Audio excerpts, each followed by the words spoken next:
আজিৰ এই ৰাণী চাপৰি শ্ৰী শ্ৰী মনসা মন্দিৰত অনুষ্ঠিত এই সভাত আমাৰ মাজত উপস্থিত থকা ৰাজ্যসভাৰ সাংসদ কামাখ্যা প্ৰসাদ তাছা ডাঙৰীয়া, পূজা কমিটিৰ সভাপতি অখিল বৈশ্য ডাঙৰীয়া, সুভাষ কলিতা ডাঙৰীয়া সাধাৰণ সম্পাদক, গুৱাহাটী মহানগৰ ভাৰতীয় জনতা পাৰ্টিৰ সভাপতি তপন দাস ডাঙৰীয়া, পূজা সমিতিৰ উপসভাপতি অৰুণ বৰুৱা ডাঙৰীয়া, ভূপেন বৰুৱা ডাঙৰীয়া, খাদ্য আৰু অসামৰিক যোগান বিভাগৰ আয়ুক্ত আনন্দ কুমাৰ দাস ডাঙৰীয়া, আই মাতৃসকল, যুৱক যুৱতী, বন্ধু বান্ধৱীসকল আৰু ভক্তপ্ৰাণ ৰাইজ, গড়লৰ ভট্টপাৰা ৰাণী চাপৰি শ্ৰী শ্ৰী মনসা মন্দিৰৰ নৱনিৰ্মিত মণিকূট আৰু মা মনসা দেৱীৰ প্ৰতিমাৰ প্ৰাণ প্ৰতিষ্ঠা অনুষ্ঠানত উপস্থিত থাকিবলৈ পাই মই নিজকে ধন্য মানিছোঁ। মন্দিৰৰ নতুন মূৰ্তিভাগো দৰ্শন কৰিলোঁ। অহাকালি প্ৰাণ প্ৰতিষ্ঠা কৰা হ'ব। মই আগতীয়াকৈ সকলোকে শুভেচ্ছা জনাইছোঁ। মা মনসা দেৱীৰ শ্ৰীচৰণত সেৱা নিবেদন কৰাৰ লগতে এই পবিত্ৰ আধ্যাত্মিক অনুষ্ঠানত উপস্থিত থকা ভক্তপ্ৰাণ ৰাইজলৈও মই মোৰ প্ৰণিপাত জনাইছোঁ। ভাৰতীয় আধ্যাত্মিক জীৱনবোধত মা মনসা দেৱীৰ পূজা অৰ্চনা সদায়ে এক প্ৰাধান্য লাভ কৰি আহিছে। এই পৰম্পৰাৰে বাহক ৰাণী চাপৰিৰ শ্ৰী শ্ৰী মনসা মন্দিৰে অঞ্চলটোৰ আধ্যাত্মিক জীৱনধাৰা শক্তিশালী কৰি তুলিছে। 1950 চন আছিল অসমৰ ইতিহাসৰ এক দুৰ্যোগপূৰ্ণ সময়। অসমত হোৱা প্ৰলয়ংকাৰী ভূমিকম্পই ব্ৰহ্মপুত্ৰৰ গভীৰতা হ্ৰাস কৰিছিল। ফলত প্ৰতি বছৰে অঞ্চলটোত প্ৰবল বানপানীৰ সূচনা হৈছিল। ইয়াৰ ফলত ৰাণী চাপৰি এলেকাও বেয়াকৈ প্ৰভাৱিত হৈছিল। এই বানপানীৰ পিছৰ প্ৰায় অস্বাভাৱিকভাৱে চাপৰিটোত সৰ্পৰ আবিৰ্ভাৱ হৈছিল। এই সৰ্প সচৰাচৰ দেখি থকা সাপতকৈ পৃথক আছিল। এই সৰ্পবিধে বেছিকৈ লৰচৰ কৰিব পৰা নাছিল। কৃষক ৰাইজে এই সৰ্পৰ নামাকৰণ কৰিলে কালাগোম। ইয়াৰ পিছতে সেই সৰ্পৰ সংখ্যা বৃদ্ধি পাবলৈ ধৰিলে। বহু লোক সৰ্প দৰ্শনত মৃত্যু হয়। ৰাইজৰ মনত ভয় ভাৱৰ সৃষ্টি হয় আৰু ইয়াৰ প্ৰতিকাৰ বিচাৰি ৰাইজৰ মাজত আলোচনা হ'বলৈ আৰম্ভ হয়।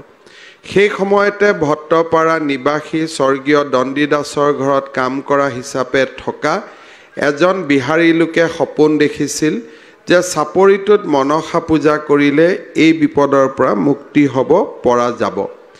ইয়াৰ পিছতে স্বৰ্গীয় বিনন্দী দাসৰ গৃহত হোৱা গীতাপথৰ সময়ত সৰ্প দৰ্শনৰ বিষয়টো আলোচনা কৰি শুৱালকুছিত হ'বলগীয়া মাৰৈ পূজাত দেওধাইক সুধি সৰ্প দংশনৰ বিষয়ে আলোচনা কৰি উপায় উলিওৱাৰ সিদ্ধান্ত লোৱা হয়।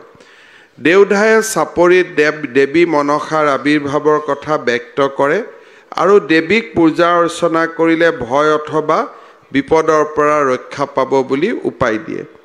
দেৱী পূজাৰ প্ৰথম পৰ্যায় হিচাপে এটা পঠা ছাগলী দেৱীৰ নামত উৎসৰ্গা কৰি এৰি দিবলৈও উপদেশ দিয়ে।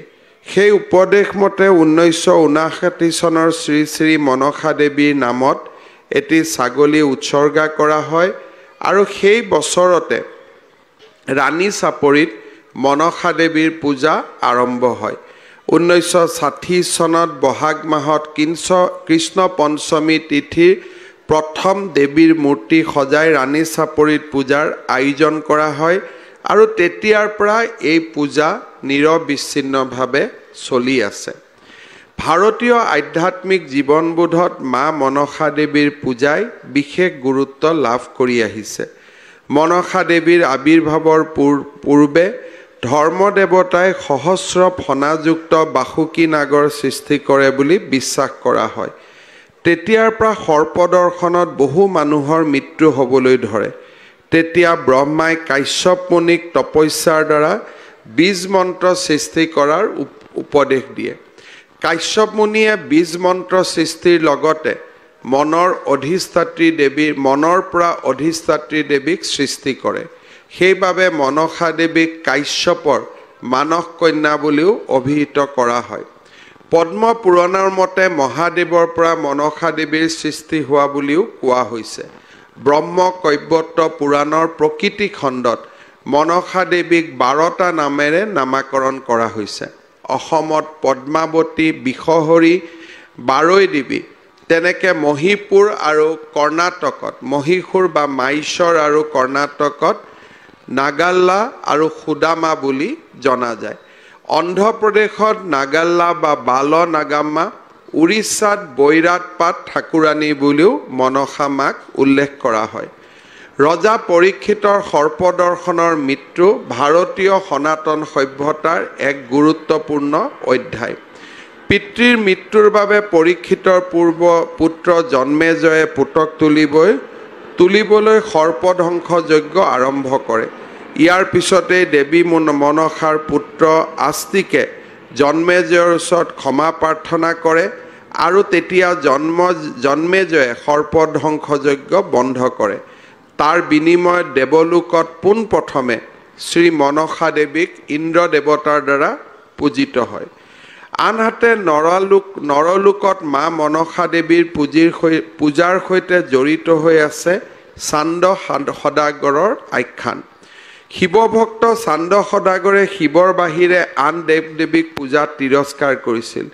দেৱীয়ে চান্দ সদাগৰৰ পৰা পূজা লাভ কৰিবলৈ এটাকৈ 6টা পুত্ৰক দংশন কৰে। তথাপি সদাগৰে দেৱীৰ পূজা কৰা নাছিল। চান্দ সদাগৰৰ 7ম পুত্ৰ লক্ষীন্দৰক ফুলশয্যাৰ নিশাই সৰ্পদৰ্শনত মৃত্যু হ'ব বুলি দেৱীয়ে সপোন দেখুৱালে। তথাপি সদাগৰে দেৱীক পূজা নকৰিলে।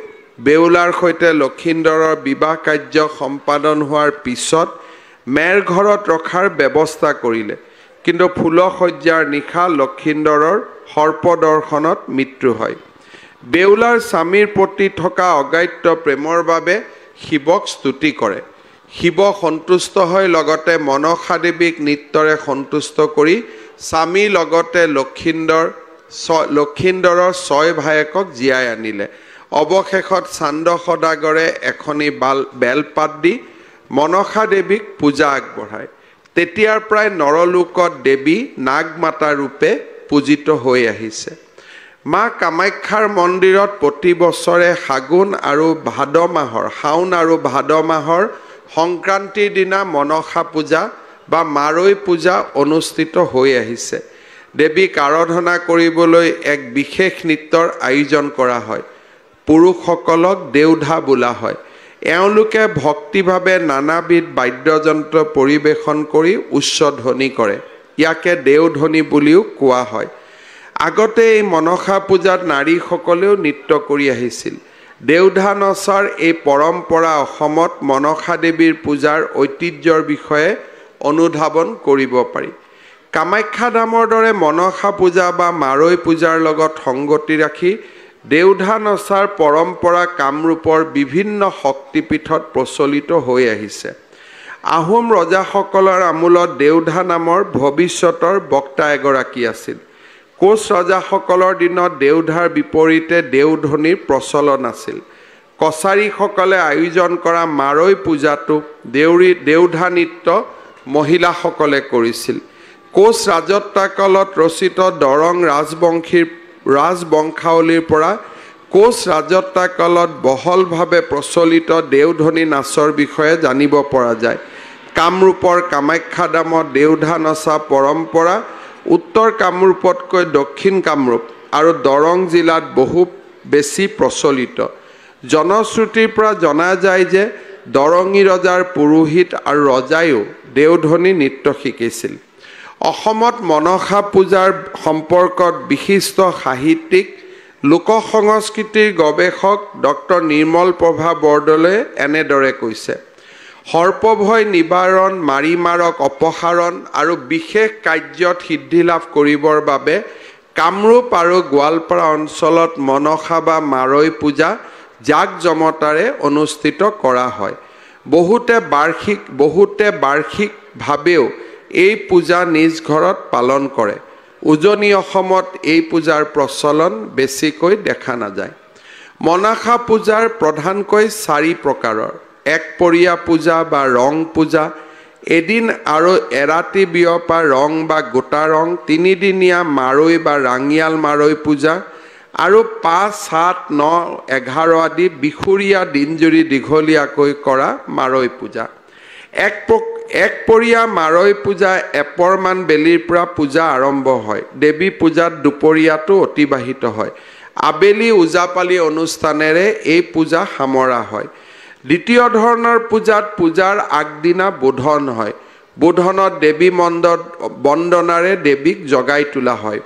সেইদিনা সমগ্ৰ ৰাতি ওজাপালি অনুষ্ঠিত হয় আৰু তাতে চুকনানীৰ গীত পদ গোৱা হয়। 5 দিনা দুপৰীয়া আচল পূজা আৰু বলি প্ৰদান হয়। আবেলি ওজাপালিৰে পূজা শেষ কৰা হয়।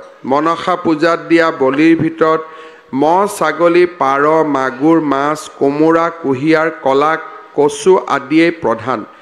তৃতীয় আৰু চতুৰ্থ ধৰণৰ পূজাটো প্ৰথম পূজাৰ আগদিনা সন্ধিয়া দেৱী আবাহন জনাই দেৱী প্ৰতিষ্ঠা কৰা হয়। মন্ত্ৰ, উকলি, ওজাপালিৰ ঠোকা, গীত, শংখ, ঘণ্টাৰে অধিবাসৰ এই সন্ধ্যা গাম্ভীৰ্যপূৰ্ণ হৈ পৰে। ওৰে ৰাতি ওজাপালি অনুষ্ঠিত হয়। 5 দিনা পঞ্চদেৱতাক পূজা কৰাৰ উপৰিও শীতলা, সুবচনী, গ্ৰামদেৱ দেৱী আৰু অষ্টনাগৰ পূজা অৰ্চনাৰ উপৰিও ধৰ্মৰ নামতো এভাগ পূজা আগবঢ়োৱা হয়। মনসা পূজা অতি জাগ্ৰত পূজা বুলি ভক্তসকলে বিশ্বাস কৰে। অনেকে অষ্টনাগ আৰু মনসা পূজাৰ সময়ত সৰ্প আহি মন্দিৰৰ কাষত দৰ্শন দিয়ে বুলিও গভীৰভাৱে বিশ্বাস কৰে।